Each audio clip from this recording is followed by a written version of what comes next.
আসসালামু আলাইকুম বন্ধুরা, দেখো আমি ডিম দিয়ে বটবুটি রান্না করবো। এই পেঁয়াজ আর রসুন ভেজেছে, এই দেখো দিয়ে দিচ্ছি। এই দেখো বন্ধুরা, এই ডিম যখন ভাজেছি একদম সেই ওই যে পিঠে আছে না, রসপান পিঠের মতন একদম দেখো, রসপান পিঠের মতন ফুলে গেছে। পেঁয়াজ আর রসুন আর জিরে রেখে নিচ্ছি, বটবুটিটা দিয়ে দিচ্ছি।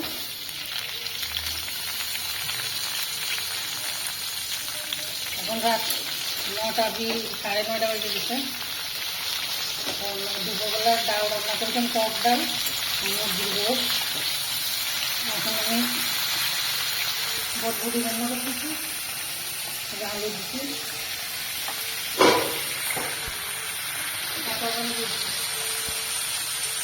লবণ, আদা চামচ।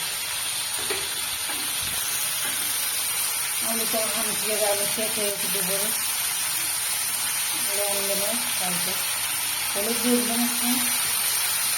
এত গরম পড়ছে বলার মতন না, আমাদের এখানে অনেক গরম, আমাদের এই খুলনায় অনেক গরম পড়ছে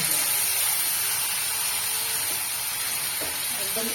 এখনই গোসল করে এসেছি আমি, সব কিছু ঝাল বাটি দিয়ে ধুয়ে মানে খাবার ঝাড় দিয়ে গোসল করে এসেছি। এটা ঘাইমে একদম। এই দেখো বন্ধুরা, এই দেখো ঘাম ঘাম পড়ছে, এক্ষুনি গোসল করে এসেছি।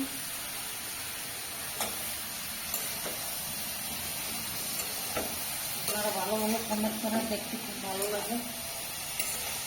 এটা কম দিয়ে আমাদের এখানে মতন রান্না করতেছি, মশলা দিচ্ছি না, এটা বাইটে দেবো ভাজতে।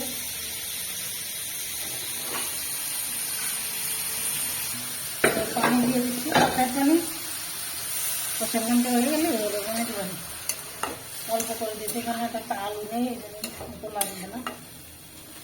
একটু ঢাইতে দিচ্ছি, 2 মিনিট রাখা থাক, তারপর দেখাচ্ছি বন্ধুরা। এবার জিরে বাটাটা দিয়ে দিছি, দেখো জিরে বাটিয়ে দিছি, জলে পানি দিয়ে জিরে বাটা দিয়ে দিছি। গরম লাগতেছে তো এই জন্য ভালো লাগতেছে না, হয়ে গেছে। এবার আমি বন্ধ করে দেবো, হালকা একটু ঢাইকে রাখি, তাই আমি বন্ধ করে দিচ্ছি। হয়ে গেছে। তাহলে বন্ধুরা, আমার ভিডিওটা আজকে এই পর্যন্ত। কি, আল্লাহ হাফিজ।